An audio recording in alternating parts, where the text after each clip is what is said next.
எங்களை நேசிக்கிற நல்ல தகப்பனே, இந்த அருமையான காலை வேளைக்காய் மே நன்றியோடு மே துதிக்கிறோப்பா, மே ஸ்தோத்திரிக்கிறோம் ராஜா, மே ஸ்தோத்திரிக்கிறோம்.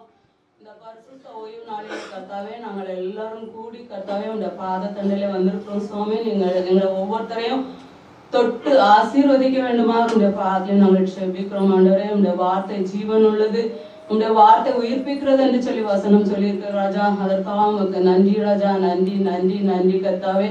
இந்த நேரத்தை நீர் எங்களுக்கு ஆசீர்வதித்தாங்க சுவாமி. நீங்க பேசுங்க, அந்த உடைய மெல்லிய சத்தத்தை நாங்கள் கேட்கணும் கர்த்தாவே. அப்படியே நீங்க செய்ய போறக்காக உமக்கு நன்றி ராஜா, நன்றி நன்றி நன்றி. எல்லா துதி கனமையுமே உமக்கு செலுத்துறோம். மீட்பர் இயேசு நாமத்தில் ஜெபிக்கிறோம் நல்ல பிதாவே.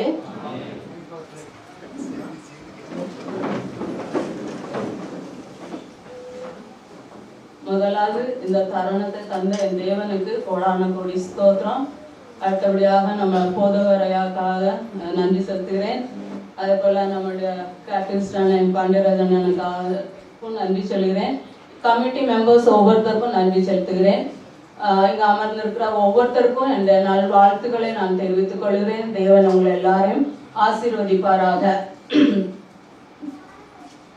ஒரு வியாபாரி தான், பறவை விற்கிறவன்.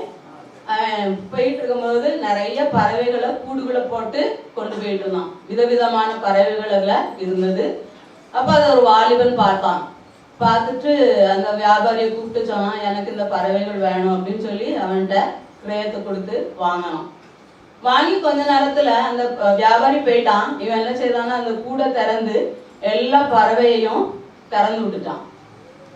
அப்போ எவ்வளவோ காசு கொடுத்து அவன் வாங்கினான். அந்த வியாபாரி ரொம்ப சந்தோஷப்பட்டான். ஏன்னா அவனுக்கு மற்ற இடங்களுக்கு சுற்றி திரிய வேண்டாம், ஒரே இடத்துல அவனுடைய தந்தா முடிஞ்சது. அதனால அவன் ரொம்ப சந்தோஷமா போனான். ஆனா இவன் என்ன பண்ணான், எல்லாத்தையும் வாங்கி திறந்து விட்டுட்டான். அப்போ இதுல நம்ம என்ன பார்க்கோம்னா, அந்த பறவைகள் சந்தோஷமாக எல்லாம் பறந்து போயிடுச்சு. வில்லியம் வால்ஸ் அவர் பிரபலமான ஒரு வரிகளை எழுதியிருக்காரு. அவர் என்ன சொல்லியிருக்காருன்னா, அவங்க they may take our lives but they never can take our freedom. அவங்க நம்மளுடைய உயிரை எடுக்க முடியும், ஆனா நம்மளுடைய விடுதலை, நம்மளுடைய சுதந்திரத்தை எடுக்க முடியாது. அதே போல ஹிஸ்டரியில பேட்ரிக் ஹென்ரி என்ற ஒரு முக்கியமான இத கருத்தை அவர் சொல்லியிருக்காரு. என்னன்னா, give me liberty or give me death. எனக்கு சுதந்திரத்தை தாங்க இல்லைன்னா மரணத்தை தாங்க அப்படின்னு சொல்றத நம்ம பார்க்கிறோம். இன்னைக்கு நம்மளுக்கு கொடுக்கப்பட்டிருக்க தலைப்பு செய்து விடுதலையோட நம்மளுடைய தேவனை ஆராதிக்கும்படி அவர் அழைத்திருக்கிறார். அப்ப விடுதலையோட நம்ம அவரை ஆராதிக்கணும். அதை இன்னைக்கு நம்ம பார்க்க போறோம். யெகோவா மெப்தாலி என்றால் டெலிவரர் என்ற அர்த்தம், விடுதலை நாயகன். நம்மளுடைய தேவனுக்கு அநேக நாமம் வேதத்துல கொடுக்கப்பட்டிருக்கிறது. அதுல ஒரு நாமம் யெகோவா மெப்தாலி என்று சொல்லி. அப்ப இன்னைக்கு அவர் எதுல இருந்து நமக்கு விடுதலை கொடுக்க போறாரு என்று சொல்லி நம்ம பார்க்கிறோம். முதலாவது நம்மளுடைய பாவங்கள். ஏசாயா 53:6 சொல்லப்பட்டிருக்கிறது, ஆடுகளை போல நம்மளும் அவருடைய வழிகளை விட்டு வனம் போல நம்ம இஷ்டமான வழியில நம்ம என்ன செய்யறோம், போயிட்டு இருக்கோம் அப்படின்னு சொல்லி அந்த வசனம் சொல்லுகிறது. அப்போ நம்மளுடைய வாழ்க்கையில நம்ம பார்த்தோம்னா, பாவம் தான் ஒரு மெயின் காஸ். எல்லா பாண்டேஜ், எல்லா ஒரு கட்டுக்கும் என்ன ஒரு முக்கியமான காரணம்னா பாவம். எப்போ பாவம் நமக்குள்ள வருதோ அன்னைக்கே நம்ம என்ன செய்யறோம்னா கட்டப்படுகிறோம் அப்படின்னு சொல்லி நம்ம பார்க்கலாம். ரோமர் 6:23 சொல்லியிருக்கிறது, பாவத்தின் சம்பளம் மரணம். அதனாலதான் அவர் தேவன் என்ன செய்தானா, தன்னுடைய ஒரே பேரான குமாரனை சிலுவையில அறையும்படிக்கு இந்த உலகத்திலே அனுப்பினார். நம்மளுடைய பாவங்களுக்காக மரிக்கும்படிக்கு தன்னுடைய ஒரே குமாரான இயேசு கிறிஸ்துவை இந்த உலகத்திலே அனுப்பினார் என்று சொல்லி நம்ம பார்க்கிறோம். என்ன பாவங்கள்? நம்ம ஒருவேளை நினைக்கலாம், நாங்க பாவமே செய்யறதில்ல, எல்லாரும் அப்படிதான் நினைக்கல. ஆனா தெரிந்தும் தெரியாமலும் நம்ம நிறைய பாவங்களை செய்து கொண்டே இருக்கிறோம். அந்த வேதத்தை நம்ம தியானித்து வசனங்களை வாசிக்கும் போதுதான் எது பாவம் எது பாவம் இல்லைன்னு சொல்லி நம்மளுக்கு தெரியும். கலாத்தியர் யாராவது வாசிங்க, கலாத்தியர் 5:19 வரை. கலாத்தியர் 5:19 வரை. மாம்சத்தின் கிரியைகள் அவையாவன விபச்சாரம், வேசித்தனம், அசுத்தம், காமவிகாரம், விக்கிரகாராதனை, வில்லிசூனியம், பகைகள், விரோதங்கள், வைராக்கியங்கள், கோபங்கள், சண்டைகள், பிரிவினைகள், மார்க்க பேதங்கள், பொறாமை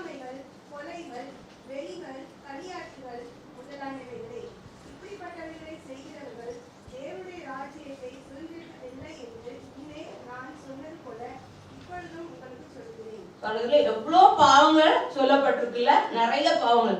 இதே போல இந்த பம்பாய் பட்டணத்துல நம்ம வாழ்ந்து கொண்டோம். எங்க திரும்பி பார்த்தாலும் பாவம். பாவத்தை தண்ணீரை போல மக்கள் பறிந்து கொண்டிருக்காங்க. அவங்களுக்கு தெரியவே செய்யறதெல்லாம் பாவம் கூட தெரியாம அவங்க என்ன செய்யறாங்க, பாவத்திலே இன்னும் வாழ்ந்து கொண்டு இருக்காங்க. கேயாசி எலிஷாவோட சர்வெண்ட் கேயாசி. அப்போ நாமான் வந்து எலிஷாட்ட போய் தன் சுகத்துக்காக போறான்ல, அங்க போய் அவன் என்ன செய்யறான், 7 தரம் முங்கிட்டு நல்ல சுகம் அடைஞ்ச போது அவன் திரும்பி போகும்போது அவன் நிறைய கிஃப்ட்ஸ் கொண்டு வந்திருப்பான். அதை கொண்டு அந்த எலிஷாவுக்கு கொடுக்கும் போது அவன் வாங்க மாட்டான். அப்போ அவன் சொல்லுவான், இதெல்லாம் நான் வாங்க மாட்டேன் அப்படின்னு சொன்ன உடனே அவன் அதாவது திருப்பி கொண்டுட்டு போவான். ஆனா கேயாசி என்ன செய்வானா, அவன் பின்னாலே ஓடி போய் அவன் என்ன சொல்றான்னா, என் எஜமானுக்கு அது வேணும். திடீர்னு 2 வாலிபர்கள் வந்துட்டாங்க, அவங்களுக்கு அது வேணும்னு சொல்லி அவன் வாங்கிட்டு ரிட்டர்ன் வர்றதை நம்ம பாக்குறோம். அங்க போய் அவன் என்ன செய்யறான்னா, போய் சொல்றத நம்ம பாக்குறோம். அங்க யாருமே வரல, அவனுக்கு வேண்டியதா இருந்துச்சு. அவன் என்ன சொல்றான், 2 வாலிபர்கள் வந்திருக்காங்க, அவங்களுக்கு கொடுக்கறதுக்காக என் எஜமான் கேட்டான்னு சொல்லி அங்க போய் சொல்றத நம்ம பாக்குறோம். 2 சாமுவேல் 11ஆம் அதிகாரத்துல நம்ம தாவீதை பற்றி நன்றாய் தெரியும். தாவீதும் பத்சேபாள் செய்த பாவங்க. ஆனா தாவீது அதை பாவம் செய்துட்டு அவன் அதை உணரவே இல்லை. தன்னுடைய பாவம்னு சொல்லி அவன் என்ன செய்யல, உணரவே இல்லை. அவன் வந்து முதலாவது ஊரியாவோட மனைவியை எடுத்துக்கொண்டான், அடுத்தபடியா ஊரியாவை கொண்டு போட்டான். ஆனா இது அவனுக்கு பாவம்னே தெரியல. ஆனாலும் அந்த நேரத்துல தேவன் என்ன செய்யறான்னா, நாத்தான் என்கிற தீர்க்கதரிசியை அவன்கிட்ட அனுப்பி அவனிடத்துல பேச வைக்காரு. அவன் பேசும்போதுதான், நாத்தான் தீர்க்கதரிசி வந்து தாவீது ராஜாட்ட பேசும்போதுதான் அவனுக்கு தெரியுது நம்ம செய்தது வந்து பெரிய தப்பு அப்படின்னு சொல்லிட்டு. உடனே அவன் நாத்தான் தீர்க்கதரிசிட்ட சொல்றான், நான் வந்து தேவனுக்கு விரோதமாக பாவம் செய்துட்டேன் அப்படின்னு சொல்லி மனம் கசந்து சொல்றான். அப்ப நாத்தான் தீர்க்கதரிசி சொல்ற டேவிட்ட, நீ பயப்பட வேண்டாம், உன் பாவம் நீக்கப்பட்டது, நீ மறிக்க மாட்டா அப்படின்னு சொல்றத நம்ம பார்க்கிறோம். இதே போல தாவீது வந்து அந்த இடத்துல மனம் திரும்பி தன்னை தேவனுடைய சமூகத்துல முற்றிலுமாக ஒப்பு கொடுத்தான். அதே போல நாமும் ஏதாவது பாவம், நம்ம வந்து இப்படிப்பட்ட பெரிய பாவம் செய்யணும்னு இல்லை, ஏதாவது சின்ன பாவங்களை செய்தா கூட நம்ம தேவனுடைய பிள்ளைகள். அதனால அவர் என்ன செய்வாரு, அந்த பாவம் ஏதாவது தேவனுக்கு பிரியமில்லாத காரியத்தை நம்ம செய்யும் போது அவர் உடனே அதை என்ன செய்வார், நம்மளுக்கு உணர்த்தி காட்டுவாரு. உடனே அதை உணர்த்தி காட்டும் போது நம்ம என்ன செய்யணும், அந்த பாவத்தை விட்டு விலகி வாழ வேண்டும். அதே போல இந்த பாருங்க, தாவீது ராஜா உடனே அந்த நாத்தான் தீர்க்கதரிசி சொன்ன உடனே என்ன செய்யறான், முற்றிலுமாய் தன்னை தேவனுடைய சமூகத்துல அர்ப்பணிக்கிறார். அதுக்கு பின்னதான் அந்த 51வது சங்கீதம், பாவமன்னிப்பின் சங்கீதத்தை அவரு எழுதுறத நம்ம பார்ப்போம். அப்போ இந்த பொல்லாத உலகத்துல பர்பிலமான பாவத்துல நம்ம வாழ்ந்து கொண்டு இருக்கிறோம். இப்படிப்பட்ட பாவங்களுக்கு நம்ம ஆளாகாதபடிக்கு தேவன் வந்து நம்மளுக்கு ஒரு விடுதலையை தருகிறார். டெலிவரன்ஸ் ஃப்ரம் சின், பாவத்திலிருந்து விடுதலையை தேவன் நமக்கு தருகிறார் என்று சொல்லி நம்ம பார்க்கிறோம். அடுத்தபடியாக என்ன சொல்லப்பட்டிருக்குன்னா, இப்படிப்பட்ட பாவங்களை நம்ம செய்யும் போது பரலோக ராஜ்யத்துக்குள்ள நம்ம பிரவேசிக்க முடியாது. அது சின்ன பாவம்னாலும் சரி, பெரிய பாவம்னாலும் சரி, மீடியமான பாவம்னாலும் சரி, எந்த ஒரு சின்ன ஒரு பாவம் நம்மகிட்ட இருந்தா கூட நம்ம வந்து பரலோக ராஜ்யத்துக்குள்ள பிரவேசிக்க முடியாது. அடுத்தபடியாக அப்படிப்பட்ட ஒரு சூழ்நிலை நம்மளுக்கு நேர்ந்திடக்கூடாதுன்னு சொல்லிதான் தேவன் நம்மளுக்கு விடுதலை தரும்படிக்கு, இப்படிப்பட்ட பாவத்திலிருந்து விடுதலை தரும்படிக்கு தன்னுடைய குமாரனை அவர் அனுப்பி சிலுவையில அவர் நமக்காக ரத்தத்தை சிந்த வைத்தார். இரண்டாவது நம்ம பார்க்கும்போது வியாதியிலிருந்து விடுதலை. வியாதியிலிருந்து விடுதலை யாத்ராமம் 15:26 அவர் சொல்றாரு, நானே பரிகாரியாய கர்த்தர், எகோவா ரொபேக்கா. எகோவா ரொபேக்கானா நானே பரிகாரியாக கர்த்தர் என்று சொல்றாரு. நம்ம வியாதிப்பட்ட உடனே நம்ம என்ன செய்வோம்னா, முதல்ல யார்கிட்ட போவோம், டாக்டரை தான் தேடி போவோம். டாக்டர் தேடி போக வேண்டியதாங்க, அது தப்புன்னு சொல்லல. நான் கூட என்னன்னாலும் உடனே ஃபர்ஸ்ட் டாக்டரை தான் கன்சல்ட் பண்ணுவோம், அது தப்பு இல்லை. ஆனா அதே நேரத்துல நம்ம டாக்டரை கன்சல்ட் பண்ணும்போதும் டாக்டர்கிட்ட நம்ம ட்ரீட்மெண்ட் எடுக்கும் போதும் அந்த வியாதிக்காக நம்ம வந்து அதிகமாக ஜெபிக்க வேண்டும். ஏன்னா தேவனே சொல்லியிருக்காரு, நான் தான் உங்களுடைய ஹீலர், ஐ ஆம் த ஹீலர் அப்படின்னு சொல்லி வசனம் சொல்லியிருக்காரு. அதனால முதலாவது நம்ம என்ன செய்யணும்னா அவருடைய பாதத்துல நம்ம ஜெபிக்க வேண்டும். சில நேரத்துல பெரிய வியாதியா இருக்கலாம், அப்போ நமக்கு தெரியாது எந்த டாக்டர்கிட்ட போகணும், எந்த ஆஸ்பத்திரிக்கு போகணும் கூட நமக்கு தெரியாது.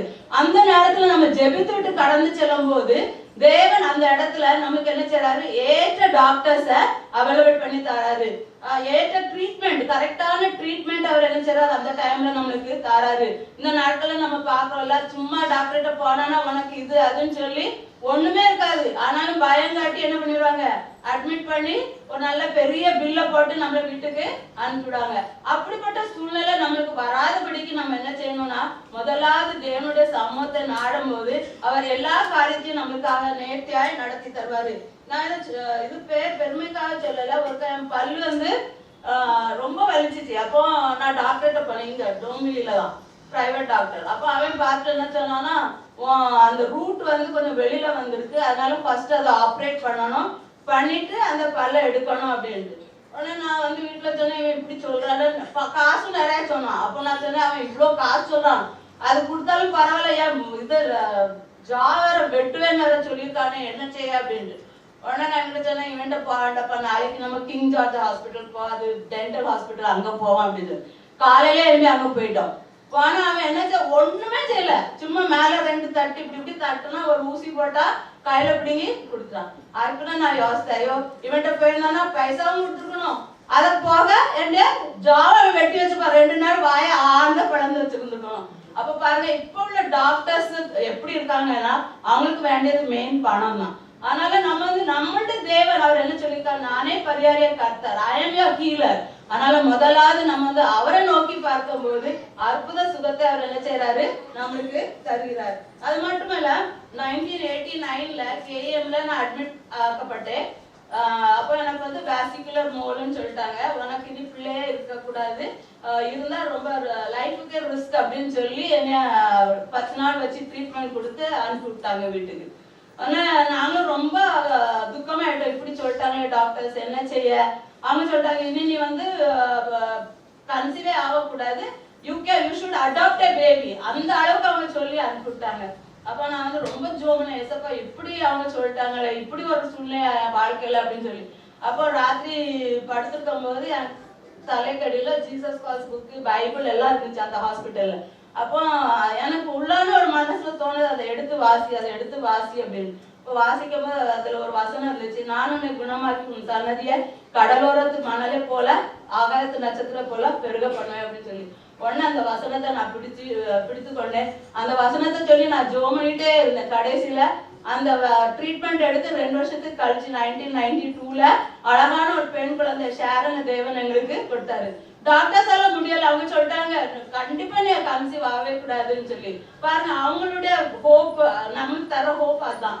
ஆனா தேவன் அந்த வாக்குத்தத்த வசனத்தின் மூலமாக என்னோடு கூட பேசி அந்த வாக்குத்தத்த வசனத்தை அவர் என்ன செய்தாரு, ஏற்ற வேளையில நிறைவேற்றி தந்தாரு. அப்போ இப்படிதான் டாக்டர்ஸ்ல நம்ம போனா. இன்னொரு இன்சிடென்ட் சொல்றேன், நீங்க நினைப்பீங்க என்ன இவங்க இன்சிடென்டே சொல்றாங்கன்னு சொல்லி. போன வருஷம் இந்த கொரோனா பீரியட்ல தான் என் ஹஸ்பண்ட் ஹாஸ்பிட்டல்ல கொரோனாக்கா அட்மிட் ஆயிருந்தாங்க. அந்த டைம்ல எனக்கு கையில ஒரு சின்ன புண்ணுதான், லேசா ஒயிட்டா ஒரு டாட் தான் இருந்துச்சு. அப்போ அது ரொம்ப வலிச்சுச்சு. அப்போ நான் அந்த டாக்டர்கிட்ட போய் காட்டினேன், ரயில்வே ஹாஸ்பிட்டல்ல தான் அவங்க இருந்தாங்க, அதனால அங்கேயே போட்டு காட்டினேன். அப்போ அவர் சொன்னா you have to burn it, இது என்னமோ ரொம்ப இதா இருக்கு அப்படின்னு. உடனே சரி என்னன்னாலும் செய்யுது, எனக்கு ரொம்ப வலிக்கு அப்படின்னு வெட்டி இது பண்ணிட்டா. அது பின்ன கியூரே ஆகல, அது நாளடைவுல ரொம்ப பெருசாயிட்டு. பின்ன நான் இவங்க என்ன சொன்னாங்க, சரி நீ டாக்டர்கிட்ட கொண்டு காட்டுறது ரொம்ப பெருசாயிட்டே, என்ன செய்ய அப்படின்ட்டு. அப்போ பழையபடி போனும்போது அவ என்ன சொல்லிட்டாங்கன்னா, பீஸ்க்கு ஆப்ரேஷன் தரேக்கா, இதை நீ வெட்டி தான் எடுக்கணும், வேற வழியே இல்லை அப்படின்னு சொல்லிட்டு. உடனே சரின்ட்டு டாக்டர்கிட்ட அப்பாயின்மெண்ட் எல்லாம் வாங்கியாச்சு. அப்போ அவன் சொன்னா, இப்போ கொரோனா பீரியட், அதனால இப்போ நீ அட்மிட் ஆகாத, மே எண்ட்ல நீ அட்மிட் ஆகும், ஒரு நாள் நீ ஸ்டே பண்ணணும், அதை ஆப்ரேட் பண்ணணும், we will keep you under observation அப்படியெல்லாம் ரொம்ப சொன்னா. எனக்கு ரொம்ப பயமாயிட்டுது, என்ன இப்படி சொல்றான் அப்படின்ட்டு. கடைசி நான் வீட்டுக்கு ரொம்ப ஜோமனே, ஏசப்பா இப்படி சொல்றேன், எனக்கு ஹாஸ்பிட்டல்ல அட்மிட்டே ஆகணும் அப்படின்னு. ஜோமன் இருக்கும்போது எனக்கு ஒரு இன்ட்யூஷன் வந்துச்சு, என்னன்னா நீ மஞ்சளும் எண்ணெயும் சூடாக்கி அதுல போடு அப்படின்னு சொல்லிட்டு. உடனே நான் என்ன செய்யணும், கண்டினியூஸா அந்த மஞ்சளையும் ஆயிலையும் அதுல போட்டேன். கடவுள் திரும்பினால அது நல்ல கியூர் ஆயிட்டு, நல்ல கியூர் அந்த இதே இல்லாம போயிட்டு. அதுக்குன்னு இப்போ ரீசெண்டா அந்த டாக்டர்கிட்ட போயிருக்கும் போது வச்சோன்னா, அது என்னாச்சு உன் கையில இருந்துச்சு, நீ ஆப்ரேட் பண்ணி அப்படின்னு. நான் சொன்னேன் இல்ல பாரு அப்படின்னு. இல்ல இது ஆப்ரேட் பண்ணிருக்கேன், நீ இது ஸ்டிச்சஸ் மாதிரி தெரியுது அப்படின்னு. நான் சொன்னேன் இல்ல மேனே ஹல்தி லகாயா அப்படின்னு. உடனே ஏக்கா ஹல்தி லகாயா போது இது சரி கிடையாது அப்படின்னு. நான் சொல்லி பாரு இட் இஸ் கம்ப்ளீட்லி கியூர்ட் அப்படின்னு சொல்லி சாரி அப்படின்னு சொன்னேன். அப்ப பாருங்க, தேவனோடு கூட நம்ம ஐக்கியம் கொண்டு தேவனிடத்துல நம்ம நம்மளோட காரியத்தை சொல்லும் போது அவர் நிச்சயமாகவே என்ன செய்வார்னா தன்னுடைய ஆலோசனையை நம்மளுக்கு அவர் என்ன செய்யறாரு, தாராரு. அந்த ஆலோசனையின்படி நம்ம நடக்கும் போது நிச்சயமாவே அதுல ஒரு பெரிய வெற்றி உண்டு, ஒரு பெரிய விடுதலை உண்டு. நம்ம தேவனுடைய சமூகத்துல காத்திருக்கணும், தேவனுடைய சமூகத்துல நம்ம அதை கேட்கணும். வேதத்துல நம்ம பார்க்கிறோம், அநேக ஜனங்களை அவர் அற்புதமாக சுகப்படுத்தினார் சொல்லி. என்னை வாசிக்க கேட்ட அந்த பகுதியில கூட நம்ம பார்க்கலாம், பலவீனப்பட்ட ஒரு ஸ்திரீ 18 வருஷம் அவ கூனியாவே இருந்த ஒரு கட்டை அவளுக்கு இருந்தது. ஆனா அதே ஏசப்பா என்ன செய்தாங்க, அந்த கட்டை அவளுல இருந்து எடுத்து போட்டாங்கன்னு சொல்லி நம்ம பார்க்கிறோம். அது மாத்திரமல்ல, யோவான் 5:1 நம்ம பார்க்கிறோம், பெதஸ்தா குளத்துல உள்ள ஒரு மனுஷன் 38 வருஷம் அந்த குளம் பக்கத்திலேயே அவன் படுத்து கிடந்தான். ஏன்னா அந்த குளத்துல ஒரு சர்டன் டைம்ல ஒரு தூதன் என்ன செய்வானா, அந்த குளத்தை கலக்குவானா. அப்போ யார் ஃபர்ஸ்ட் அந்த குளத்துக்குள்ள போய் விழுறாங்களோ அவங்க அற்புத சுகத்தை பெறுவாங்க அப்படின்னு சொல்லி. ஆனா இந்த மனுஷன் 38 வருஷமா பெட்லயே அங்கே இருந்தா, யாருமே இல்லை இவனை தூக்கி கொண்டு போடுறதுக்கு. அந்த டைம்ல ஏசப்பா அந்த வழியில வரும்போது அவர்கிட்ட கேட்காரு, உடம்புல சுத்தமாகுமா, சுகம் ஆகுமான்னு கேட்கும் போது சொல்றான் ஆமா அப்படின்னு சொல்லி. உடனே அவர் என்ன செய்யறாருன்னா, நீ உன் படுக்கையை எடுத்துக்கொண்டு நட அப்படின்னு சொல்றாரு. அவன் சொஸ்தமாயி வீட்டுக்கு திரும்பி போறத நம்ம பார்க்கிறோம். யெகோவா ரோபேக்கா அப்படிங்கும் போது Jesus heals, God heals us. அதனால நம்ம நம்மளுடைய லைஃப் ஃப்ரீ ஃப்ரம் சிக்னஸ், நம்மளுக்கு வியாதி இல்லாம நம்ம இருக்க வேண்டுமானால் அவரை நோக்கி பார்க்க வேண்டும். அப்படி வியாதி இருந்தாலும் அவரை நோக்கி பார்க்கும்போது அவர் என்ன செய்யறாரு, அற்புத விடுதலை அவர் நம்மளுக்கு தருகிறார். அடுத்தபடியா நம்ம பார்க்கும்போது டெலிவரன்ஸ் ஃப்ரம் டியர்ஸ், கண்ணீரோடு இருக்கிற மக்களுக்கு அவர் என்ன செய்யறாரு, விடுதலை தருகிறார். யாராவது வாசிக்கலாம், ஏசாயா 25:8. ஏசாயா 25:8. அவர் மரணத்தை ஜெயமாக விழுங்குவார். கர்த்தராகிய தேவன் எல்லா முகங்களிலும் இருந்து கண்ணீரை துடைத்து தமது ஜனத்தை நிந்தையை பூமியில் இராதபடிக்கு முற்றிலும் நீக்கி விடுவார். கர்த்தரே இதை சொன்னார். கர்த்தரே சொல்றாரு. அவர் என்ன சொல்றாருன்னா, எல்லார் முகத்தில உள்ள கண்ணீரை அவர் என்ன செய்யறாரு, துடைக்கிறான்னு சொல்லி. வெளிப்படுத்தினால் 21:4 சொல்லப்பட்டிருக்கு. யாராவது வாசிங்க. அவருடைய கண்ணீர் யாவையும் தேவன் துடைப்பார். இனி மரணமும் இல்லை, துக்கமும் இல்லை, அலறுதலும் இல்லை, வருத்தமும் இல்லை, முந்தினவைகள் ஒழிந்து போயின என்று விளம்பினது. இங்க அவர் என்ன சொல்றாரு, கர்த்தர் அவருடைய கண்களில் இருக்கிற கண்ணீரை கூட அவர் என்ன செய்வாராம், துடைப்பாரு. இனி மரணமும் இல்ல, ஒண்ணும் இல்லைன்னு சொல்லி அந்த வசனம் சொல்லி பாருங்க. தேவனுடைய வார்த்தை எவ்வளவு நம்மளுக்கு ஆறுதலா இருக்குல்ல. மரணம் இல்லைன்னாலே நம்மளுக்கு ரொம்ப சந்தோஷம். இப்போ எல்லாரும் பயந்து கொண்டு இருக்கிற ஒரு காரியம் என்னன்னா மரணம் தான். கொஞ்சம் வயசு ஆக ஆக அதான் ஃபர்ஸ்ட் நிக்கி. அதனால தேவன் என்ன சொல்றாருன்னா, he delivers us from tears, கண்ணீரோடு இருக்கிற நம்மள அவர் என்ன செய்யறாரு, நம்மளுக்கு விடுதலை தருகிறார். ஆகாருடைய கண்ணீர் வனாந்திரத்துல அவர் என்ன செய்யறாருன்னா, ஆபிரகாம் காலையில விடிய காலமே கொஞ்சோண்டு ஒரு துருத்தியில தண்ணியும் கொஞ்சோண்டு அப்பத்தையும் கொடுத்து ஆகாரையும் இஸ்மவேலையும் அனுப்பி விட்டுறாங்க. அவங்க என்ன செய்றாங்க, 2 பேரும் போய் அப்படியே சுத்தி எடுத்து ஒரு பீர்ஷபா என்ற வனாந்திரத்துக்கு வராங்க. அங்க வரும்போது என்னது ஆயிடுது, தண்ணியும் முடிஞ்சு போயிருது, அப்பமும் முடிஞ்சது. இப்போ ஒண்ணும் இல்லை அவங்க கிட்ட. உடனே என்ன செய்யறா, பிள்ளைய கல்லேறி தூரத்துல என்ன செய்யறா போட்டுட்டு அவ ஒரு இடத்துல உட்கார்ந்து தன்னோட சத்தத்தை உயர்த்தி அவ அழ ஆரம்பிக்கா. அந்த இடத்துல தேவனுடைய தூதன் மாறாரு, அந்த பிள்ளைய பாக்காரு, அவளையும் பாக்காரு. அவர் கேட்காரு, என்ன ஆச்சு, நீ பயப்படாத, நீ உனக்கு என்ன ஆச்சு அப்படின்னு சொல்லி. அப்ப அவ தன்னுடைய இத சொல்றா.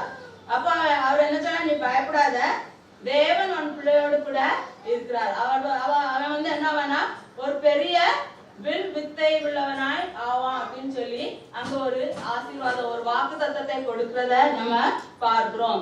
அடுத்தபடியாக கிங் எசேக்கியா 2 ராஜாக்கள் 20ஆம் அதிகாரத்துல நம்ம எசேக்கியா ராஜாவை குறித்து நம்ம பார்க்கிறோம். ஏசாயா தீர்க்கதரிசி எசேக்கியா ராஜாட்ட சொல்றாங்க, நீங்க உன் வீட்டெல்லாம் சரிப்படுத்து, எல்லாத்தையும் சரிப்படுத்து, நீ மரித்து போற அப்படின்னு சொன்ன உடனே எசேக்கியா ராஜாக்கு ரொம்ப இதாயிரும். பயந்தவன் என்ன செய்வான், அழ ஆரம்பிச்சிருவான். அழுதவன் என்ன செய்வானா, செவரோரமா திரும்பி ஜெபிக்க ஆரம்பிப்பான். அவன் எப்படி ஜெபிக்கிறான்னா, தேவனே நான் உமக்காக செய்த காரியத்தை நினைத்தருளும், என்னுடைய அந்த லாயல் ஹார்ட் ட்ரூத், நான் எவ்வளவு உமக்கு உண்மையா இருந்தேன், அதெல்லாம் நீங்க நினைத்தருளுங்க அப்படின்னு சொல்லி அவன் சொல்லி நான் செய்த நல்ல நல்ல காரியங்கள் எல்லாம் அவன் செய்ததெல்லாம் சொல்லி அவன் என்ன சொல்றானா ரொம்ப அழுறான். he wept bitterly.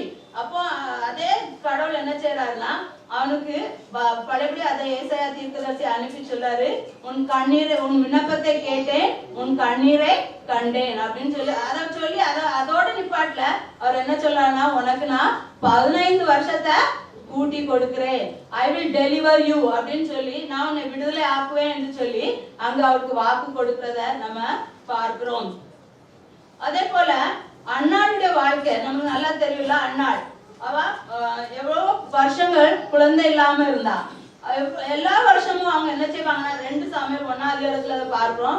எல்லா வருஷமும் அவங்க என்ன செய்வாங்க, சிலோவாக்கு பலியிடுறதுக்காக போவாங்க, குடும்பமா அவங்க போவாங்க. அந்த பெண்ணினா இவளை ரொம்ப கொடுமைப்படுத்தா, ரொம்ப அவளை டார்ச்சர் பண்ணுவா, ரொம்ப அவளை வேண்டாத வார்த்தைகள் எல்லாம் சொல்லுவா. அப்ப இவ எப்ப பார்த்தாலும் இவளோட வாழ்க்கையில ஒரு அழுகதான், இவ சமாதானமாவே இருந்ததே கிடையாது. அப்ப அவளுடைய கணவன் எல்கானா பார்த்து சொல்லுவா, 10 குமாரரை பார்க்கல நான் பெரிய அல்லவா அப்படின்னு சொல்லி எல்லாம் அவட்ட கேட்பா. ஆனாலும் அவளுக்கு அது போதாது, அவர் அழுதுகிட்டே தான் இருப்பா. ஏன்னா அவ்வளோ கஷ்டத்தை அவ என்ன செய்திருக்கா, அந்த பெண்ணிலா மூலமா அனுபவித்து கொண்டு இருக்கிறா. அதே நேரத்துல நம்ம பாக்குறோம், அப்ப அவ ஆலயத்துக்கு சென்று அந்த இடத்துலயும் அவ என்ன செய்யறா, அழுது ஜெபிக்கிறா. அழுது தேவனுடைய சமூகத்துல தன்னுடைய காரியத்தை சொல்லும் போது அங்க ஏலி கூட என்ன சொல்றாரு, நீ ஏன் குடிச்சு எப்ப பார்த்தாலும் குடிச்சு வச்சுட்டே இருக்க, இப்படி நீ இது பண்ணிட்டு இருக்க அப்படின்னு சொல்லி அவளை சொல்லுவாரு. அப்ப அந்த அண்ணா அவள்கிட்ட சொல்றாரு, நான் மன கிளேசவுல ஸ்திரீ, என்னுடைய பாரம் எனக்கு தான் தெரியும் அப்படின்னு சொல்லி அவ அவர்கிட்ட சொல்லி கடவுளுடைய சமூகத்துல அழுது தன்னுடைய காரியத்தை எல்லாம் ஒப்பு கொடுத்து வெளியில வரும்போது அதற்கு பின்னாக அவளுடைய முகம் துக்கமா இருந்ததில்லைன்னு சொல்லி நம்ம வேதத்துல பார்க்கிறோம். அப்ப நம்மளுடைய தேவன் எந்த ஒரு சூழ்நிலையில நம்ம அவர்கிட்ட அழுது நம்ம போகும்போது நிச்சயமாவே அவர் என்ன செய்ய மாட்டாரு, நம்மள கைவிடவே மாட்டாரு. அவர் நம்மளுடைய கண்ணீரை துடைக்கிற தேவனாய் இருக்கிறார். ஒன்றுமில்லாத ஒரு சூழ்நிலையில கூட அவர் என்ன செய்யறாரு, எந்த ஒரு காரியம் தடைப்பட்டு இருந்தாலும் அவர் என்ன செய்யறாரு, நம்மளுடைய கண்ணீரை துடைக்கிற ஒரு தேவனா இருக்கிறாரு. எந்த விதமான ஒரு காரியம் இருந்தாலும், என்ன கோணலான காரியம் நம்மளுடைய வாழ்க்கையில இருந்தாலும் அவர் என்ன செய்யறாரு, அதை சரிப்படுத்துறதுக்கு வல்லவரா இருக்கிறாரு. ஆகாருடைய கண்ணீரை கண்ட தேவன், எசேக்கியாவுடைய கண்ணீரை கண்ட தேவன், அண்ணாளுடைய கண்ணீரை கண்ட தேவன் நம்மளுடைய கண்ணீரை அவர் என்ன செய்யறாரு, பார்த்து கொண்டிருக்கிறார். சங்கீதக்காரன் இப்படியாக சொல்றாரு, என்னுடைய கண்ணீரை உங்களுடைய துத்திலே வைத்திருக்கிறீர் அல்லவோ அப்படின்னு சொல்லி. நம்மளுடைய கண்ணீர், நம்ம வடிக்கிற ஒவ்வொரு சொட்டு கண்ணீரும் அவருடைய சமூகத்துல வைக்கப்பட்டிருக்கிறது. அந்த கண்ணீருக்கு அவர் ஏற்ற பதிலை ஏற்ற வேளையில அவர் தருகிறவராய் இருக்கிறார். அவர் நம்மளுடைய கண்ணீரில் இருந்து நம்மளுக்கு விடுதலை தருகிறார். 4வது நம்ம பார்க்கும்போது பயத்திலிருந்து விடுதலை. பயம், fear, deliverance from fear. இந்த பைபிள்ல நம்ம பார்த்தோம்னா 365 டைம் fear not ன்னு சொல்லப்பட்டிருக்கு. 365 டைம் fear not ன்னு சொல்லப்பட்டிருக்கு, பயப்படாதீங்க அப்படின்னு சொல்லி சொல்லப்பட்டிருக்கிறது. இத நிறைய வாக்குத்தத்த வசனம் தேவன் நம்மளுக்கு கொடுத்திருக்கிறாரு. இந்த பொல்லாத உலகத்துல நம்ம வாழ்ந்து கொண்டு இருக்கிறோம், எப்போ ஒரு பயத்தோட நம்ம வாழ்ந்து கொண்டு இருக்கிறோம். இந்த கொரோனா டைம்ல எல்லாம் யாருமே ஒரு சமாதானத்தோட எல்லாம் கொஞ்சம் கூட ஒரு லேசா ஒரு இருமல் லேசா ஒரு ஃபீவர், ஐயோ கொரோனா வந்துட்டு போல யாரும் இருமுனா கூட என்ன செய்ய மாட்டாங்க, பக்கத்துல போக மாட்டாங்க. ஒருத்தருக்கு பக்கத்துல ஒருத்தர் டச், அவ்வளோ ஒரு பயங்கரமான அந்த ஒரு பயம் எல்லாரும் என்ன செய்தது, ஆட்கொண்டது. அப்போ அப்படிப்பட்ட ஒரு பயத்துல இருந்து அவர் என்ன செய்யறாரு, நம்மளுக்கு விடுதலைய தருகிறார்.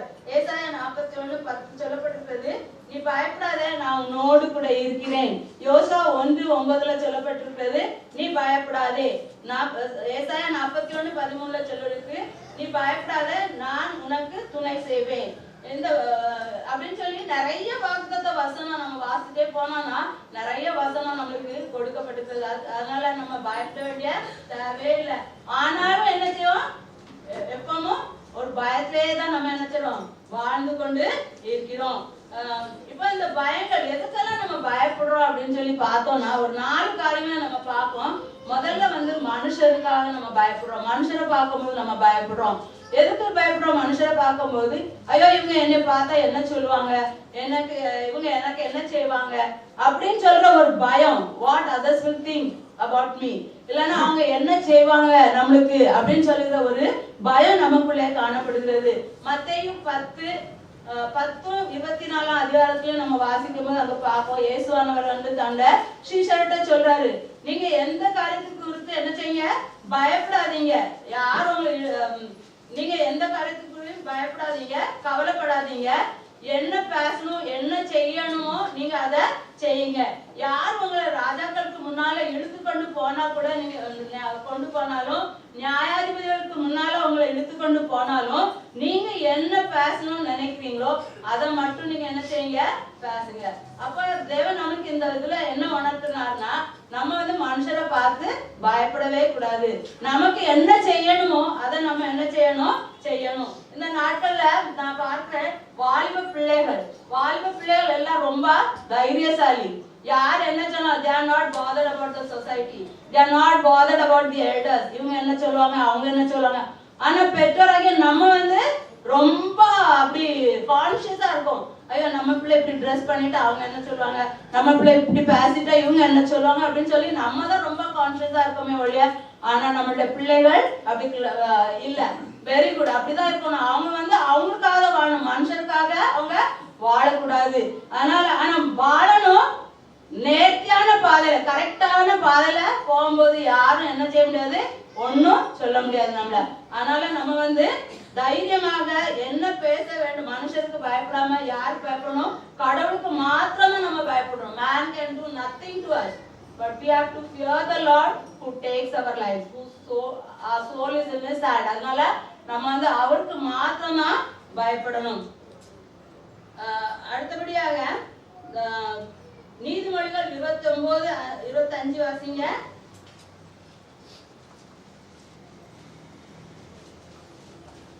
மனுஷனுக்கு பயப்படும் பயம் கண்ணியை வருவிக்கும், கர்த்தரை நம்புகிறவனோ உயர்ந்த இடத்திலே வைக்கப்படுவான். மனுஷனுக்கு பயப்படும்போது என்ன செய்யாது, நமக்கு கண்ணியை வருவிக்கும். நம்ம என்ன செய்யணும், கர்த்தருக்கு பயப்படணும். அவர் என்ன செய்யணும், நம்மள உயர்ந்த இடத்துல வைப்பாரு. அடுத்தபடியாக நம்ம பார்க்கும்போது ஃபியர் ஆஃப் செல்ஃப். நமக்குள்ளே நமக்கு ஒரு பயம், ஒரு இன்செக்யூரிட்டி, பலவீனங்கள், ஒரு ராங் திங்கிங். நம்மளை பற்றி சில டைம் நம்மளுக்கே ஒரு இன்ஃபீரியாரிட்டி காம்ப்ளெக்ஸ், நம்மளால முடியுமா முடியாதா அப்படின்னு சொல்லி ஃபீலிங்ஸ் ஆஃப் ஃபெயிலியர், தோல்வி, நம்மளுடைய வாழ்க்கையில வருகிற தோல்வி, இதெல்லாம் என்ன செய்யும்னா நம்மளுக்கு ஒரு பயத்தை உண்டாக்கும். இந்த பயம் நமக்குள்ள வரும்போது என்ன செய்யும்னா, நம்ம வந்து காரியங்களை செய்ய முடியாது. நமக்கு கொடுக்கப்பட்டிருக்கிற காரியங்கள் இல்லைன்னா நமக்கு கொடுக்கப்பட்டிருக்கிற பொறுப்புகள் நம்ம என்ன செய்ய முடியாது, செய்ய முடியாது. அந்த பொறுப்புகள் நமக்கு கொடுக்கப்படும் தெரிஞ்சோட நம்ம என்ன செய்ய, பயந்து இது என்னால முடியாது அப்படின்னு சொல்லி ஒரு இன்ஃபீரியாரிட்டி காம்ப்ளெக்ஸ் நமக்குள்ளே வரும்போது நம்ம ஒண்ணுமே செய்ய முடியாது. அப்படிப்பட்ட பயம் நமக்குள்ள இருக்கக்கூடாது. நம்ம வந்து தேவனுடைய வார்த்தையை உட்கொள்ளணும். தேவனுடைய வார்த்தையை வாசிக்கும் போது அது நம்மளுடைய இருதயத்தை பலப்படுத்துறது. அப்போ நமக்குள்ள இருக்கிற இந்த பயம், இந்த பலவீனங்கள், இந்த இன்செக்யூரிட்டி இதெல்லாம் என்ன செய்யும்னா நீங்கி போகும். அடுத்தபடியாக ஃபியர் ஆஃப் டேஞ்சர். டேஞ்சர்னா ஒரு ஆபத்து. அந்த ஆபத்தை நினைத்து நினைத்து என்ன செய்வோம், பயந்து கொண்டே இருக்கும். அந்த ஆபத்துங்கும் போது இது எந்த விதத்திலும் இருக்கலாம். இது can be accidents, it can be எந்த ஒரு காரியமும் இருக்கலாம்.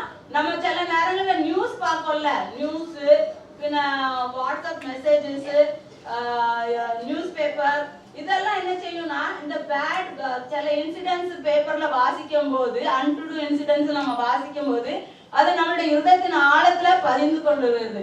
அதற்கு பின்னாக இந்த இன்சிடென்ட்ஸே மறுபடியும் நம்மளுடைய திங்கிங் வந்து, ஓ இப்படி அங்க போட்டிருந்தது இப்படி நடக்குமோ, இப்படி போட்டிருந்தது இப்படி நடக்குமோ அப்படின்னு சொல்லி நிறைய காரியங்கள், இந்த டேஞ்சரான காரியங்கள் நம்மளுடைய இருதயத்துல சிந்தித்து கொண்டு நம்ம இருக்கிறனால அது செயல்ல படும். அதனால நம்ம என்ன செய்யணும், இப்படிப்பட்ட காரியங்கள், இப்படிப்பட்ட பயங்களுக்கு நம்ம விலகி ஜீவிக்க வேண்டும். அதனால நம்ம வந்து இப்படி நியூஸ் பேப்பர்ஸ்ல இப்படி பயங்கரமான இந்த நியூஸ் எல்லாம் நம்ம என்ன செய்யக்கூடாது, பார்க்கவே கூடாது. அதனால நான் நியூஸ் பேப்பரும் பார்க்கறது கிடையாது, டிவியும் பார்க்கறது கிடையாது. அப்போ இப்படி நம்ம இருக்கும்போது தேவன் ஒருவர் மாத்திரமே என்ன செய்ய முடியும், நம்மள விடுதலை ஆக்க முடியும். சில நேரத்துல நம்ம ஒத்தையில டிராவல் பண்ணும்போது கூட ரொம்ப பயமா இருக்கும். இப்போ அன்னைக்கு எல்லாரும் காஷ்மீர் போறதுக்கு ரெடி ஆயிட்டு இருக்காங்க. அன்னைக்கு ஒரு சிஸ்டர் சொல்றாங்க, அக்கா நீங்க நியூஸ் பாத்தீங்களா, அங்க போன ஒரு ட்ரக் ஒரு வேன் வந்து உருண்டுட்டு அப்படின்னு. அன்னையில இருந்து எனக்கு ஒரே பயம் பாத்துக்கோங்க. இப்படிதான் இந்த நியூஸ் ஏதாவது நம்ம கேட்கும் போது அந்த பயங்கள், அந்த டேஞ்சரான காரியங்கள் வந்து நம்மளுக்கு ஒரு பயத்தை உண்டாக்கும். அப்ப அந்த அப்படிப்பட்ட பயங்கள்ல இருந்து யார் நம்மளை விடுதலை ஆக்க முடியும்னா தேவன் ஒருவர் மாத்திரம்தான் நம்மள விடுதலை ஆக்க முடியும். கடைசியாக நம்ம பார்க்கும்போது டெலிவரன்ஸ் ஃப்ரம் ஸ்லேவரி, யாத்ராகமம் 3:7 நம்ம பார்க்கிறோம். இஸ்ரவேல் ஜனங்களுடைய கூக்குரல் வந்து தேவனுடைய சமூகத்துல எட்டிட்டு, அப்போ தேவன் வந்து அவங்களுடைய துக்கம், அவங்களுடைய இதை அறிந்திருந்தார். அந்த ஆணுட்டிகள் நிமித்தமாக இந்த இஸ்ரவேல் ஜனங்கள் ரொம்ப கஷ்டத்தை அனுபவித்தாங்க. அப்ப அவர் என்ன சொல்றாருன்னா, இந்த ஜனங்களை எப்படியாவது விடுவிக்கணுமே, இந்த பாரன் ராஜாட்ட வந்து எப்படியாவது இந்த ஜனங்களை விடுவிக்கணுமேன்னு சொல்லி அவரு ஒரு மனுஷனை தேடுறாரு. அப்பதான் மோசே அவர் என்ன செய்யறாரு, தெரிந்து கொள்றாரு. ஆனா மோசே என்ன சொல்றாருன்னா, யாத்ராகமம் 4:10 யாராவது வாசிங்க.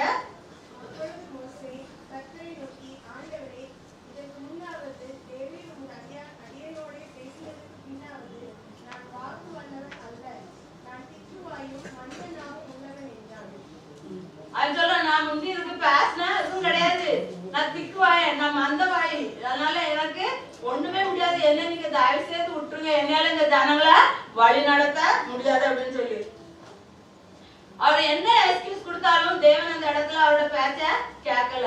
நீதான் போகணும், கண்டிப்பா நீதான் போகணும், வேற வழியே இல்லை அப்படின்னு சொல்லி அவரை அனுப்புறாரு. தேவனுடைய கோபம் கூட அவனுக்கு விரோதமாக எழும்பிட்டு என்று சொல்லி நம்ம பார்க்கிறோம்.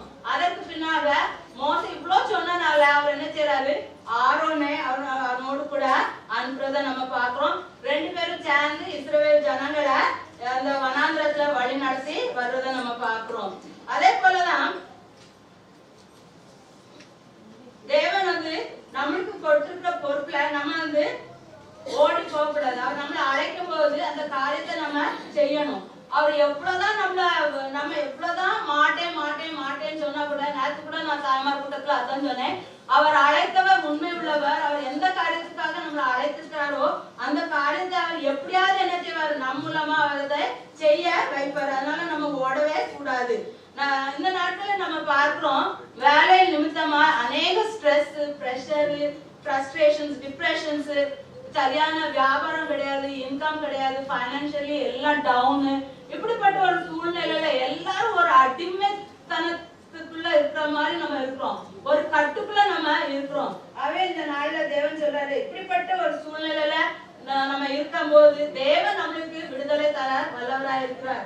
இன்னும் நாள் போக போக நாட்கள் இன்னும் கொடியதாக தான் மாறும், இன்னும் வேர்ஸ்டா தான் இந்த சிச்சுவேஷன்ஸ் எல்லாம் போகுமே ஒழிய இன்னும் இதோட நல்ல இதா வரும் நம்ம சொல்ல முடியாது. ஆகவே நம்ம வந்து அதற்காக அதிகமாக நம்ம ஜெபிக்க வேண்டும், நம்மளை முற்றிலுமாக தேவனுடைய சமூகத்துல ஒப்பு கொடுக்க வேண்டும்.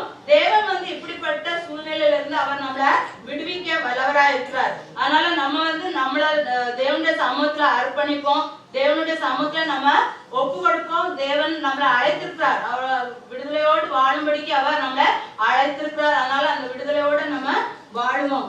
கடைசியாக பால் மேக்கார்ட்னி அவர் வந்து ஒரு சாங் எழுதியிருக்காரு. அவர் என்ன எழுதியிருக்காருன்னா, பேசிக் எலிமெண்ட்ஸ் ஆஃப் லைஃப் என்னன்னா, this is my right, this is my right, இது என் உரிமை, a right given by God, இந்த உரிமை வந்து தேவனால் கொடுக்கப்பட்டது. to live a free life, இலவசமான ஒரு வாழ்க்கை வாழ தேவன் எனக்கு கொடுத்திருக்கிறார். to live in freedom, விடுதலையோடு வாழ இதை எனக்கு கொடுத்திருக்கிறார். this is my right, a right given by God to live a free life, to live in freedom. அவர்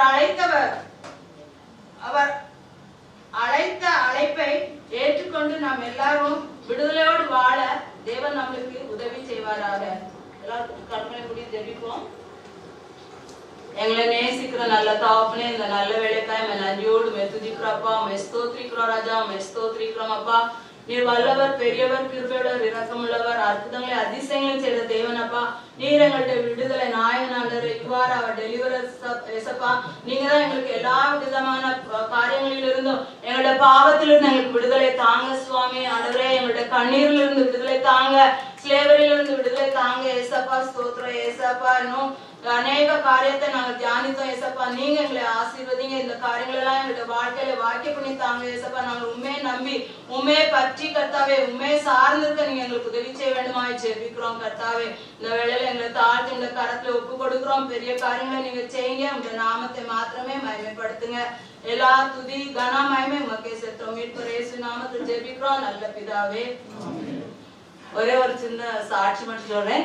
தேவன் இந்த இம்மட்டும் எங்களை வழி நடத்தி இந்த டோம்பிலி பகுதியில இவ்வளவு வருஷம் வச்சு எங்களை ஆசீர்வதித்து இந்த சபையிலையும் எல்லா காரியங்களிலும் பங்கு பெறவும் தேவனுடைய நாமத்துக்கு மகிமையா இருக்க உதவி செய்தார்.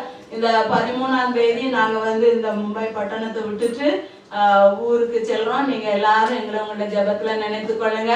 இந்த சபையில நாங்கள் பெற்றுக்கொண்ட ஆசீர்வாதம் ஏராளம் சொல்ல முடியாது. சாட்சிகள் அவ்வளவு காரியங்கள் தேவன் எங்களுக்காக செய்திருக்காங்க. ஆகவே இங்க இருக்கிற ஒவ்வொரு மக்களும் இந்த சபையை அசட்டை பண்ணாம இல்லைன்னா ஏனோ தானோ இராதபடிக்கு எல்லா கூடுகையிலும் நீங்க கலந்து கொள்ளணும்.